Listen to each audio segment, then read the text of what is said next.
ఈ రోజు మనం సింపుల్ అండ్ టేస్టీగా టమాటా ఉరుగు పప్పుని ఎలా తయారు చేసుకోవాలనేది చూసేద్దాం. టమాటా ఉరుగు పప్పుని తయారు చేసుకోవడానికి కావలసిన పదార్థాలు: 3 సార్లు చక్కగా కడిగి పెట్టుకున్న కందిపప్పు, 3 మీడియం సైజ్ టమాటా పళ్ళు, ఒక 4-5 పచ్చిమిర్చి, తాలింపు కోసం ఆవాలు, జీలకర్ర, ఒక ఎండుమిర్చి, కొద్దిగా కరివేపాకు, ఒక 10 వెల్లుల్లి రెబ్బలు, కొంచెం ఇంగువ, 2 ఉరుగులు. ఇప్పుడు మనం పప్పును ఉడికించుకోవడానికి కుక్కర్లో కందిపప్పును వేసుకుందాం. అలాగే ఘాట్లు పెట్టుకున్న టమాటా పళ్ళను కూడా యాడ్ చేసుకుందాం. మనం తీసుకున్న పచ్చిమిర్చిని నేను ఇక్కడ చిదుముకొని వేసుకున్నాను, మీరు మామూలుగా కూడా వేసేసుకోవచ్చు. ఇప్పుడు ఇందులోకి పప్పు మునిగేంత వరకు మంచినీళ్ళని వేసుకుందాం. ఇందులోనే కొద్దిగా పసుపుని యాడ్ చేసుకుందాం. ఒక 2-3 చుక్కలు నెయ్యిని కూడా వేసుకుందాం. ఇప్పుడు మూత పెట్టుకొని ఒక 6 విజిల్లు వచ్చేంత వరకు పప్పుని చక్కగా ఉడికించుకుందాం.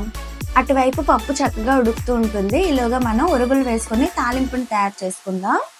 కడాయి పెట్టుకొని అందులో కొద్దిగా ఆయిల్ వేసుకుందాం. ఆయిల్ కాస్త హీట్ అయిన తర్వాత ఆవాలు, జీలకర్ర, వెల్లుల్లి రెబ్బలు వేసుకొని బాగా వేయించుకుందాం. ఇప్పుడు ఇందులోకి ఇంగువని కూడా యాడ్ చేసుకుందాం. ఒకసారి చక్కగా కలుపుకుందాం. ఇప్పుడు ఇందులో ఒక ఎండుమిరపకాయ, కొద్దిగా కరివేపాకుని వేసుకొని బాగా వేయించుకుందాం. తాలింపు బాగా వేగిపోయింది కదండి. ఇప్పుడు ఇందులోకి ఉరుగులను వేసుకుందాం. అలాగే కొద్దిగా నీళ్ళను కూడా వేసుకుందాం. ఇప్పుడు ఇందులో రుచికి సరిపడా ఉప్పును కూడా వేసుకుందాం. ఉరుగుల్లోని పులుపు మొత్తం చక్కగా దిగేంత వరకు ఈ నీటిని చక్కగా మరిగించుకుందాం. ఓవైపు మనకి తాలింపు మరుగుతూ ఉంటుంది, మరోవైపు మనకి విజిల్స్ కూడా చక్కగా వచ్చేస్తూ ఉంటాయి.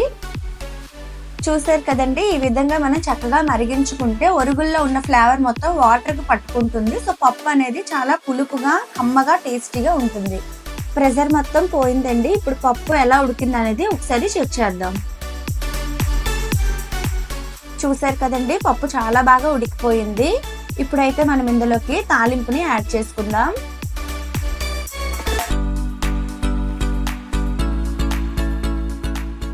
ఇప్పుడు ఒకసారి బాగా కలుపుకుందాం. ఒక 5-10 నిమిషాల పాటు సిమ్లో పెట్టుకొని చక్కగా ఉడికించుకుంటే ఎంతో టేస్టీ అండ్ కమ్మగా ఉండే టమాటా ఉరుగుల పప్పు రెడీ అయిపోతుంది.